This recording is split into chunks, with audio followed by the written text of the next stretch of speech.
Hola, ¿qué tal? Buenos días.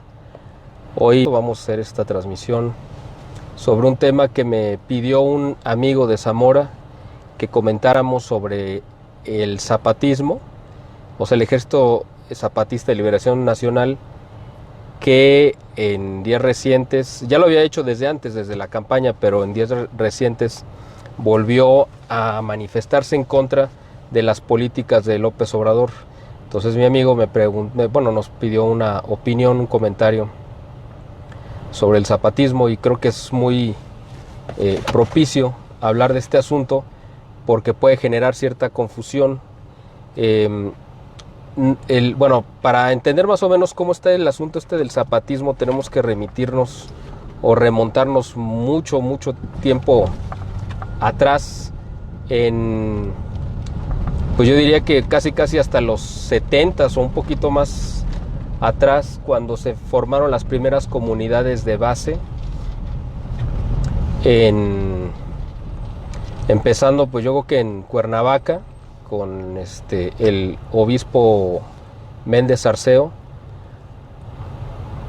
Y bueno, ustedes me imagino que saben que las comunidades de base son ya la aplicación, digamos, social de lo que es la teología de la liberación, y la teología de la liberación es el comunismo, la doctrina comunista, hecha simbiosis con la doctrina cristiana, algo evidentemente y obviamente que es incompatible totalmente. Y de hecho se supone que la teología de la liberación es una operación de la KGB rusa, ¿no? Estamos hablando de cuando la Unión Soviética pues se disputaba la hegemonía del mundo con Estados Unidos. Entonces, para influir, para poder inyectar o inocular las ideas comunistas en las sociedades cristianas o católicas, que evidentemente rechazaban por su naturaleza las ideas del comunismo, la KGB tuvo esta mala idea de crear esta simbiosis de la doctrina del marxismo con el cristianismo. Entonces de ahí surge la teología de la liberación, en el momento que también se dan las revoluciones sexuales en Occidente, y que se da todo el movimiento del hipismo y todo este amor y paz, y que fue el inicio en sí de lo que nosotros ahora ya conocemos más en forma como nueva era.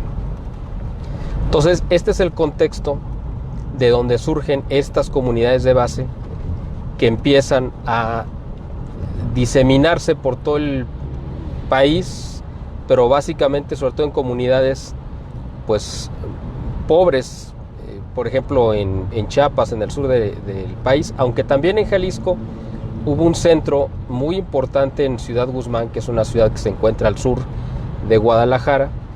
De camino entre Guadalajara y Colima está Ciudad Guzmán, es una ciudad pues intermedia, bueno, ahora ya es una ciudad grande, y ahí un obispo que se llamaba Serafín también le dio entrada, ¿no?, a la teología de la liberación, y se apoyó mucho este movimiento. Bueno, ese es el contexto de la creación del Ejército Zapatista de Liberación Nacional, porque no surgió de repente, ¿no? Y además no es ni un movimiento que busque una reivindicación realmente nacional o indígena como aparentemente se presentaba, ni tampoco fue una cuestión espontánea que surgiera simplemente como una necesidad o por el contexto que se vivía en aquel momento, ¿no? Esto fue una operación muy largamente planeada, y yo creo, no lo he visto, pero me imagino, o sea, eso tengo yo la intuición de que tiene que ver con un proyecto todavía mucho más viejo, que es, tenemos que remitirnos al siglo XIX, cuando en el momento de la guerra de reforma, Juárez pide el auxilio de Estados Unidos para sostenerse en el poder. Ya saben, bueno, si ustedes tienen oportunidad de ver una conferencia que di el año pasado, en 2018, en el Club de Periodistas de México, en junio, finales de junio, verán que, bueno, ahí documenté que el gobierno de Juárez pues fue ilegítimo, era un gobierno ilegal, que no tenía la representación ni el respaldo de los representantes de la sociedad de aquel momento, y sin embargo él se hizo con el poder de manera ilegítima. Pero entonces, para sostenerse pidió el apoyo del gobierno de Estados Unidos, comprometiendo partes muy importantes del país. Desde el siglo XIX existió la idea de crear un paso interoceánico entre el Pacífico y el Atlántico, o más bien del Atlántico al Pacífico, como quieran verlo, a través del Golfo de México, porque era el estrecho de tierra pues más corto y más cercano a Estados Unidos. No es que fuera el más corto en el continente, simplemente era el más corto y que estuviera más cerca de Estados Unidos. Y eso fue un proyecto pues muy viejo, ¿no? Que a México le hubiera beneficiado si es que hubiera sido un proyecto nacional, porque hubiera sido pues lo que fue después el canal de Panamá.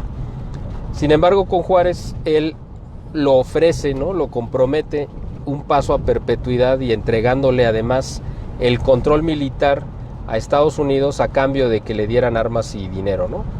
Ese es el famoso parte del Tratado McLean-Ocampo que firmaron Melchor Ocampo y McLean era el secretario de Estado norteamericano, que fue firmado por el gobierno, o sea, aceptado, pero rechazado por el Senado, por la guerra civil que había en Estados Unidos en ese momento. De no haber sido por la guerra civil, ese tratado se hubiera ratificado, y Juárez en ese tratado estaba ofreciendo 3 pasos. Uno era por el Istmo de Tehuantepec, otro era, si no mal recuerdo, creo que venía como por Tamaulipas y San Luis Potosí, cruzando igual, otra salida hasta el mar, creo que por la parte de Manzanillo, y el tercero era un paso por arriba, o sea, por el norte, ¿no? Los estados norteños. En ambos se le entregaba la soberanía, el control territorial y una franja de 50 kilómetros a ambos lados del paso donde se iban a construir vías férreas, en fin. Ese fue el Tratado McLean-Ocampo. Entonces, hago toda esta mención porque el movimiento de Chiapas tiene que ver con esto, en cuanto a que desde ese tiempo ya Estados Unidos y las potencias hegemónicas de aquel entonces tenían puesta la vista en esa región tan rica de materias primas que es el sur de nuestro país. Entonces el movimiento zapatista, ahí es donde se tiene que buscar el origen, ¿no? Ustedes saben que en Chiapas hay muchísimos recursos naturales, y se supone que está la mayor reserva, creo que, de uranio del mundo. El uranio, tiene muchas aplicaciones, pero evidentemente la principal es la generación, es la materia prima para la generación de energía nuclear. Entonces, desde hace mucho tiempo a Chiapas se le vio como un objetivo para separarse de México, con el pretexto de convertirlo en una reserva indígena y además una reserva de la biosfera, es decir, como quieren convertir al Amazonas, donde le quieren quitar a Brasil el derecho a la explotación de su territorio, obligándolo a mantenerlo en estado primitivo, natural, o como lo quieran llamar, sin que se le pueda sacar ningún beneficio para la población. Y aquí en Chiapas se quiso hacer lo mismo. Entonces,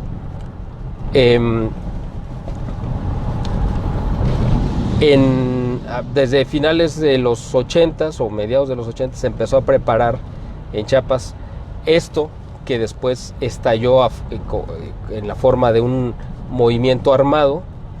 Y tenemos que ubicar también a uno de los cerebros que operó esa región, que fueron, de hecho, 2 hermanos ingleses de la nobleza, que eran los hermanos Goldsmith. De hecho, uno de ellos, Jimmy Goldsmith o James Goldsmith, vivió aquí en Jalisco, aquí en Guadalajara, y además él creó una reserva en Colima, donde compró un terreno grandísimo, de no sé si de cientos o miles de hectáreas, y en ese terreno se entrenaron al ejército zapatista, o sea, a las milicias se entrenaron ahí, porque esto era una operación que venía desde Inglaterra, es decir, el hermano de Jimmy Goldsmith, que sí estaba en Inglaterra, desde allá se operó y se planeó quitarle Chiapas a México. Esto se hizo a través de este supuesto movimiento de guerrilla que se levantó en armas contra el gobierno. Y entonces el pretexto era que, como se hizo en varias de las guerras a lo largo de la década de los 90, por ejemplo en Europa, en los ex estados soviéticos, donde los países se fragmentaron, como en el caso de Yugoslavia, donde hubo una guerra muy cruenta entre los croatas contra bosnios y serbios, ¿no? Y la idea fue fragmentar para debilitar precisamente a los estados y entonces poder tomar control de las materias primas, ¿no? En el caso de Chiapas era exactamente el mismo caso. Entonces se buscó crear este grupo para que después tuvieran, digamos, la protección de las Naciones Unidas y de la ONU y entraran y tomaran el control territorial de México. Pero bueno, finalmente esto no se dio, afortunadamente. Se frustró, pues porque el ejército actuó de manera correcta, tenía información. En ese momento se les hizo circular, bueno, previo al levantamiento se hizo circular en todo el continente un libro que se llamó El complot para aniquilar a las naciones y a las Fuerzas Armadas de Iberoamérica, que era precisamente pues un manual de cómo se iban a presentar ciertos golpes políticos que iban a venir desde Estados Unidos y desde Londres, con la idea precisamente de debilitar a los países, dejarlos sin Fuerzas Armadas, para poder tomar el control de los recursos, ¿no? Y de las materias primas. El ejército conocía este libro, conocía este complot que era real, y además en la imprenta de la Sedena, de la Secretaría de la Defensa Nacional, imprimieron este libro con sus propios sellos editoriales. Entonces, gracias a esta labor de inteligencia, pues se puede decir que el ejército supo de dónde venía el golpe y lo pudo neutralizar. Sin embargo, bueno, y eso quedó ya como un anecdotario. De hecho, el ejército zapatista quedó simplemente ya reducido a lo que fue, de hecho, pues un grupo que no tiene realmente ninguna representación, ningún peso, pero sí tenía toda la logística, toda la proyección y todo el apoyo económico, logístico, como decía, y de armas, ¿no? Porque tenían armas que llegaron desde fuera, tenían aparatos de comunicación que no, pues los tenía el ejército, pero no los tenía una gente común y corriente, ¿no? Entonces, de hecho, pues se le dio muchísimo apoyo. Había representaciones del ejército zapatista en Europa. Así que esto, bueno, quedó evidenciado que era una operación que no tenía nada que ver con pues buscar, ¿no? Los derechos de los indígenas, que supuestamente era el pretexto, sino era algo que tenía que ver directamente con el territorio y con las materias primas. Entonces, pues los zapatistas quedaron como algo pues ya folclórico, ¿no? Y algo pues ahí totalmente desprestigiado, sin apoyo, ya que vieron que no funcionó, pues ya obviamente los dejaron a su suerte. Y ahora, pues queriendo regresar a la vitrina pública, bueno, además ellos, pues históricamente apoyaron, por supuesto, a la izquierda, pues, como es lógico, y pues fueron simpatizantes de López Obrador y del PRD, y López Obrador los apoyaba y todo, ¿no? Pero llegó el punto como que es el momento actual, que es por la razón por la cual mi amigo de Zamora me pidió que hiciera este comentario, porque ahora los zapatistas, y desde, como decía al principio, desde el año pasado, se lanzaron de una manera muy crítica contra López Obrador y contra sus proyectos, específicamente el proyecto del Tren Maya. Yo creo que es una cuestión meramente publicitaria del zapatismo. Ellos realmente no buscan, como ya mencioné, pues el bien del país, ni mucho menos. Yo creo que hay que tener cuidado también de que no necesariamente cualquier voz que critique a López Obrador significa que, bueno, pues ya nosotros tenemos que solidarizarnos o simpatizar con ellos o con sus causas, que no es así. Otro ejemplo es pues Vicente Fox, ¿no? En el otro extremo. No porque critique a López Obrador, eso significa que él esté en lo correcto, que él represente una buena causa, ni mucho menos. Entonces, en el caso del zapatismo, pues es igual, nada más con la diferencia de que, bueno, los zapatistas no representan básicamente nada, ni tienen ninguna fuerza, ni poder, ni representación tampoco, y yo creo que lo único que buscan es simplemente jalar los reflectores, ¿no?